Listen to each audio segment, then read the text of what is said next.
Hi everyone, and it's welcome back to Let's Talk with Gwen. Now it's been a little while since I have recorded anything for my YouTube channel. The reason being I've had a number of personal life experiences that have actually taken me onto a different path and away from what I was doing 5 months ago. And the two main things that happened were two of the most important men in my life became very ill and both passed. And one was my very good friend and the other my dad. And I actually had my dad's funeral last Friday. So, what I've come here to talk about today is transcendence. You might see me refer to notes. Now, I don't normally do this, but I'm training my brain with new habits. And of course, a lot of self-doubt comes in. And what I want to say, I've written down just in case that little voice appears saying, oh, you missed a bit out or something. Okay, so transcendence. What does transcendence mean? And transcending you. Transcending me, transcending you. What does that mean? The dictionary says to go beyond the limits of a field of activity or conceptual fears. Surpass. So what does it mean to me? Well, for me, it actually means going beyond my limiting beliefs about myself. It means to me something around triumphing where I thought I would fail. So often in life, we are limited. We limit our potential. We restrict our capability. We deny our full progress and development in life because we keep ourselves small and because we don't believe in ourselves.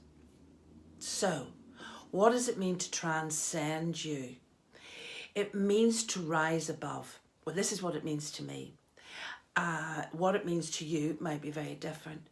But to rise above the limiting belief system that we have about ourselves.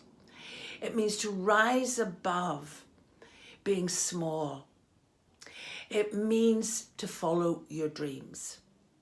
Some of us don't know what those are, but at the same time, we do know that we've goals, but we often don't know how to achieve them.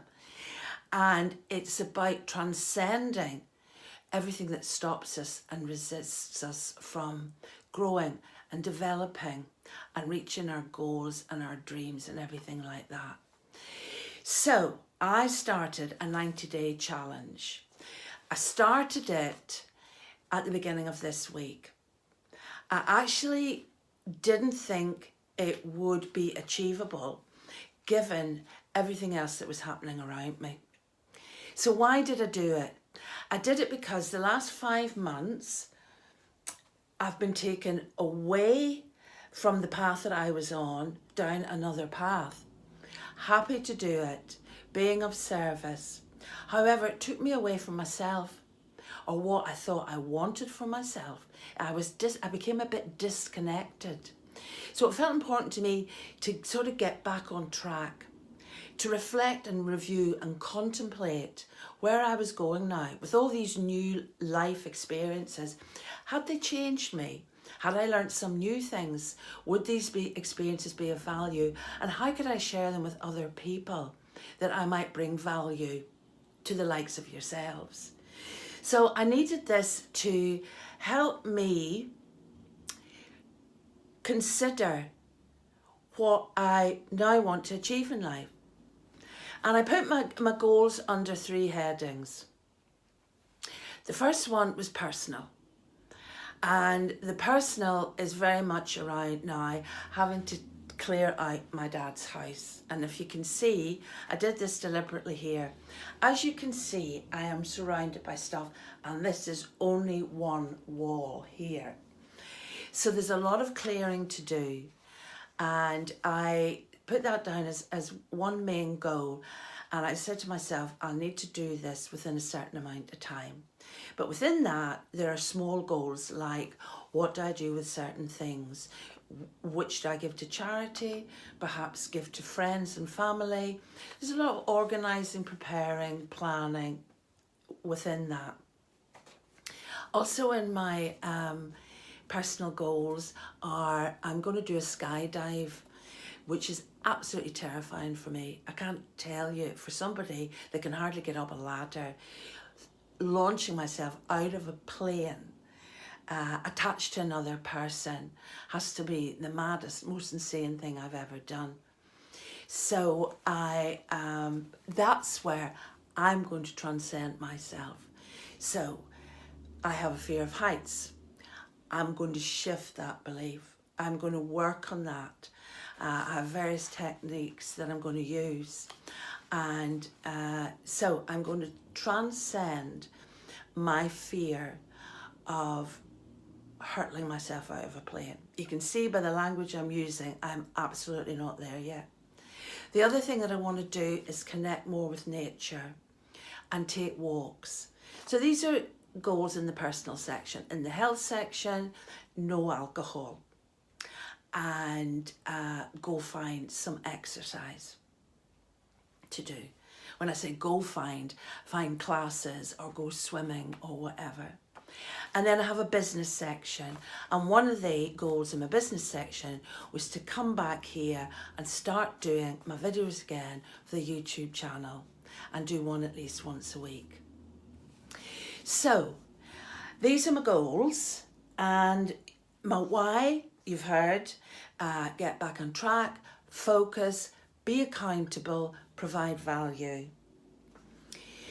The other thing that I feel that transcendence doesn't mean, it doesn't mean fixing goals that are not achievable.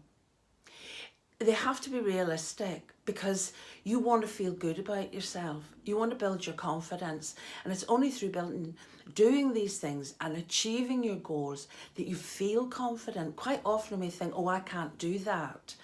That's beyond me. But how do we know that if we don't even try? So give yourself small steps to achieve, and give yourself goals that you know you can achieve. What I would also say is that it doesn't mean, when I say transcend, it doesn't mean don't feel. For me, it doesn't mean that I won't feel grief and sorrow, confusion, loss. Of course not. It means, for instance, an example, I was standing outside my dad's house the other day and looking across at the wall where, when I'd be leaving, he'd wave to me, he'd wave goodbye. And I almost got into a downward spiral of sorrow, thinking, I won't ever see him do that again. And remembering all the times he'd stood there and going down that path of what would never happen and how negative that was. And then I thought, well, do you know what though? You're so lucky, because in actual fact, what you did have is, and what you do have, is the memory of the many times that he did stand there, smiled and waved goodbye. And that for me is like what transcendence is about. It's still feeling, it's still remembering, but it's allowing a different sort of energy to come in. And as Joe Dispenza says, energy follows intention. So it's like the intention that you have, the awareness, the consciousness that you have. It's about using your intuition as well. So when you're following these goals and setting these goals, it's kind of advisable and helpful not to be always thinking of them from your head. Yes, your mind comes into it. It's good to think things through. But remember to also connect with your heart. How do they feel? Do they feel like something you want to achieve? Do they feel like something you might enjoy? And if you have an occasion, like I did the other day, I said, right, I'm going to find an exercise class. I found an exercise class. It was on a Thursday. I got ready to go. But what I discovered was at that moment in time, I was absolutely physically exhausted. And I thought to myself, I don't actually want to go and do this. So I checked in and I thought, is this a challenge that I can't be bothered doing? Or is this a challenge that I need to amend at this moment in time? And as it turned out, it was the latter. I went and lay down and I slept for an hour. I then replaced it the following day with going swimming and discovered that I really, really enjoyed that. So now that's actually going to be my exercise. So it's important to reevaluate your goals as well, I think. And getting creative. I think getting creative, it's like an art form. You want to change your mindset, you want to change your habits, make it enjoyable. Get your pens and papers out, get your paint out, cut things up. I've put a poster that I created for myself on the wall outside my bedroom door so that when I come out in the morning, I see it, it's graphic, it's alive, and it inspires me. Because that's the other thing. When I don't know about you, but sometimes when I think about goals, they just feel onerous and maybe not mine, you know? So make sure they're yours, you own them, you're enjoying them, and get creative and make them achievable. And when you achieve them, celebrate. That is really important. Celebrate all your successes.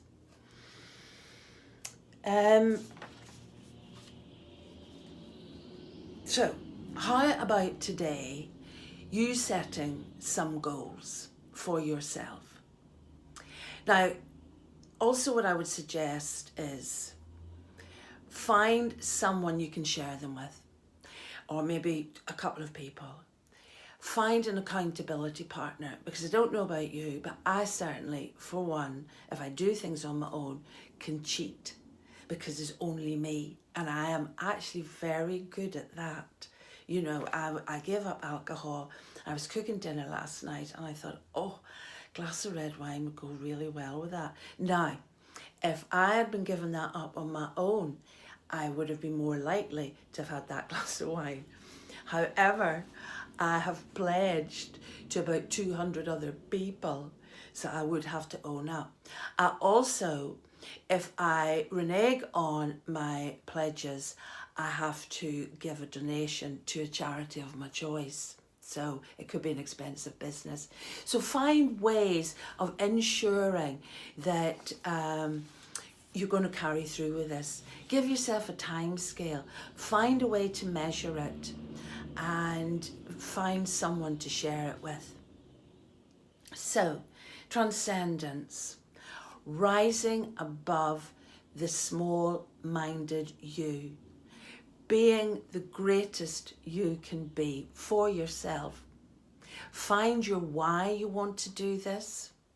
Find perhaps what it is that you want to achieve in the long run.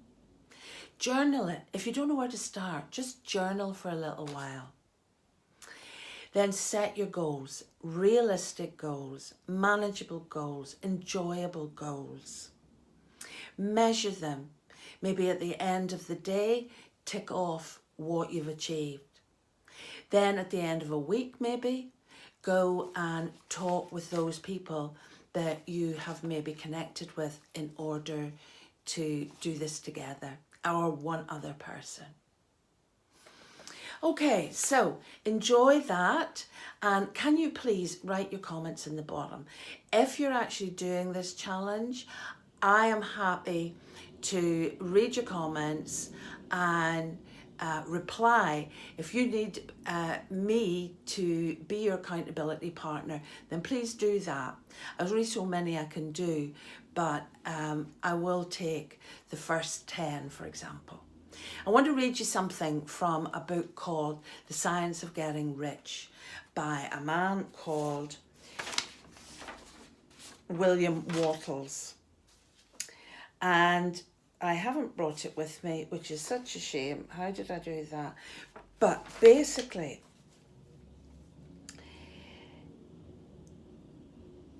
where is it? The object, sorry.